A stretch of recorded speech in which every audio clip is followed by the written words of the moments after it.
broliai seserys Kristuje. Sveikinu visus sulaukus šventųjų Velykų, prisikėlimo šventės, kuri liudija mums mūsų pagrindinį tikslą – žengti gyvenimo keliu ir siekti kasdieninio dvasinio atsinaujinimo, prisikėlimo, kuris atneša mums gyvenimo prasmę ir viltį. Visi esame turėję kančių, dvasinių, fizinių laiką, kada skauda ir atrodo niekada tai nesibaigs ir nepraeis. Šventos Velykos yra liudijimas to, kad ir po tamsiausios nakties ir skausmo ateina prisikėlimo rytas. To prisikėlimo džiaugsmo ir vilties linkiu jums, jūsų artimiesiems ir tiems, kuriuos laiminate, su šventomis Velykomis.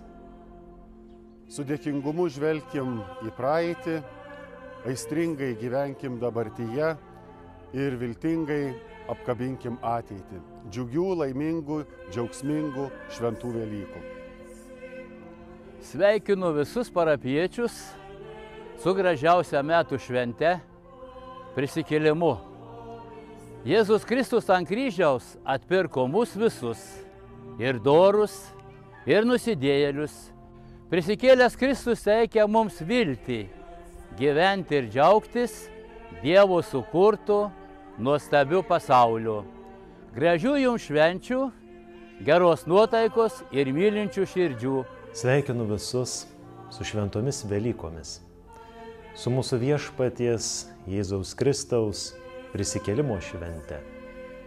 Tegul prisikėlęs viešpats atneša jūsų širdis viltį ir prisikėlimo džiaugsmą.